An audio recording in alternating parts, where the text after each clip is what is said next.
Here we are, ladies and gentlemen. It is a Monday. It's the first Monday in the month of February, so it's our Mondays with the Mayor series, and Mayor Summerville is in studio with me. Good morning. Good morning. I'm good. I'm so far avoided all the bugs in Laramie, so I'm feeling pretty good about that. We'll move away from you here then on this Monday morning. I apologize. I've been trying to brace our audience that if there's any sort of pregnant pauses or time where there's dead air, it's because I'm going through a little coughing spell here. I'm trying to battle through it.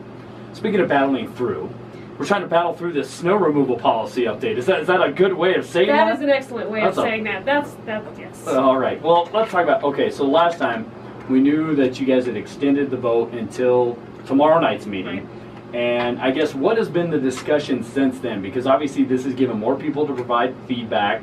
Probably you've had a chance to discuss some things with the other counselors. What has been further discussion here in this last month? Well, you know, we've got a couple of different options coming back to us from staff for tomorrow night, and that was the discussion. Council postponed that and asked them to come back with a few other options so that people weren't put in that position of immediately being not compliant with the snow removal ordinance and then 24 hours later ending up with a contractor bill because the city came and removed snow from their sidewalks. And it was a close vote on council. It was 5-4 to do that. So that's what's coming back tomorrow night. We've got 3 different options that staff have brought back. They talk about, one of them is to give a double notice essentially. So if the city comes by, if the snow stops at 11:59 p.m. and at by 9 a.m. the next day you haven't removed your snow, then the city can come put a tag on your door. You'll get 24 hours. And then one of the options is to give you another 24-hour tag. Okay. After that, to give you 48 hours before somebody can come in and remove the snow. There's another option. It's basically the same thing. It's just a single tag, and instead of a 24-hour tag, it'll be one 48-hour tag. Okay. And then the third option is to essentially give you a couple, kind of like a freebie the first time around. So we wouldn't be able to initiate enforcement action to remove snow from your property with a contractor until you had had several notices within a 60-day window. Okay, so I'm guessing maybe the public would like option 3 based upon some different comments and feedback, because it sounds like nobody really likes this update at all almost. Well, I guess there's varying degrees. I'm one of those. It's unlike you. It's you get out and just shovel your snow. How right. I mean, right. But there are certain individuals in special circumstances, you know, people need assistance, things like that. You know, maybe they're out of town, things like that. But these provisions don't provide for any of that, do they? No, not really. The provision would really be on the homeowner or the renter to make arrangements if they're out of town, or if they get stuck out of town, there's a snowstorm, to call a neighbor to shovel their walks. Okay. All right.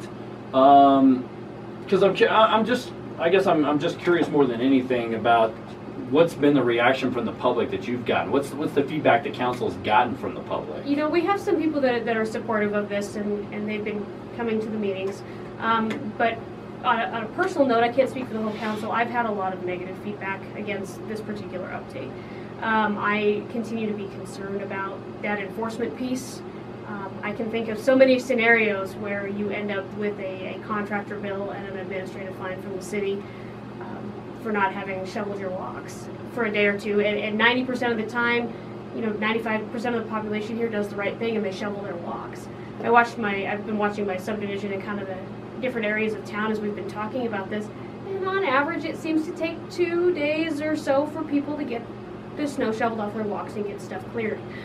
Well, as we talked about, you just never know people's work schedule or the timing that it does stop and things like that. You know, I mean, there will be times where I'll get out and shovel in the morning and the snow will be flying and it does me no good because I come back, you know, from work, maybe I go home for lunch, you know, in the middle of the day, and I, you know, end up having to shovel again. So I can understand that, and that's been kind of frustrating. I also look at it from the standpoint of I wish that more people would shovel, because I see that happen around my neighborhood where I live, where people just don't even bother to shovel at all, and I'm just sitting there going, well, okay, I get it, it can be, you know, something you don't want to do, you're not happy about doing it, but I get out and do it. It's not my favorite job. I've not met many people that are excited to go out and shovel snow, but there's so many reasons we need to do it. You know, we have a lot of people that walk and get out in the community all year long.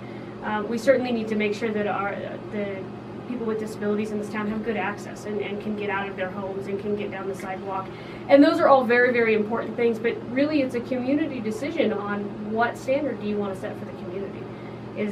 Is the community, do they want to set a standard where the walks are shoveled, right after it snows and they're always clear? Are we okay with a little bit of flexibility in that a day or two after a snowstorm? Or Casper completely got rid of their sidewalk snow. I wonder how that's working for them.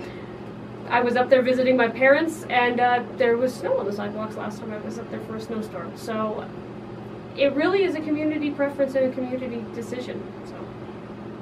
You mentioned the enforcement aspect, and that's one thing that I worry about as well. And we've had several people who brought that up, even on our social media platforms, is well, how do you go about enforcing it when you guys don't have the personnel or the finances right now for this? Well, and I think that's part of what's also playing into this is getting the best result we can with the staff time that we have available.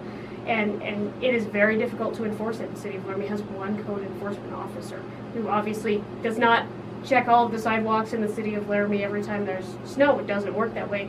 We essentially have a complaint-based enforcement program right now, and they also do spot checks around the city as he has time. Enforcement is the big question. I mean, you can write any ordinance that the council will pass, but if you can't enforce it, it doesn't do you any good. So obviously that's a worry. So my next question is, and this would be kind of from a public standpoint of why are we even talking about this, what good is it going to do us to update this ordinance if it does pass? That's a good question, and I think that's something that council has wrestled with since this first came up, is what are we doing and what are we actually going to achieve at the end of the day? And I don't think that that's quite clear what we're going to achieve. I know some of those options that we're talking about, giving a 48-hour notice instead of 24, maybe that saves our code enforcement officer a trip out to that house. That's great. But I'm not really sure, I personally am not really sure what we're going to get out of this. I'm not sure we're going to get perfectly clean sidewalks all over Laramie from this ordinance. Yeah, I don't think so. Well, and then that leads me to another question is people brought up, why did this get brought up in the first place? Where did this stem from? This stemmed from complaints from some citizens that really wanted to see a change. They were frustrated because they couldn't get out and walk on the sidewalks because they were covered in ice, and were concerned about the unsafe condition that creates. And it's a valid concern. I know ice on sidewalks is treacherous to everybody. Yeah, no doubt about it. It's our Mondays with the Mayor series. Mayor Andrea Summerville's in studio. The next piece to this is there's been the counter argument that you guys at the city don't even clear all your walks in a timely manner. What's your response to that? I've heard that argument. I would hope that city staff are getting out there and listening to that and taking that feedback and making sure we're addressing the areas that aren't getting cleared in a timely fashion. Yeah, because if you're not going to do it, what good is it that I do it myself as an individual? That's kind of been the argument, I guess, on some of our social media conversations is, well, they don't even do all their own stuff in a timely manner. And it's like, well, they might have a lot more than you do as a property owner. We do have quite a bit of sidewalk area to clear, and greenbelt path, we also do that. There's quite a bit that the city has to clear. But, it brings about an overall good point, which is, we have to set a standard in which the people that live here can actually meet.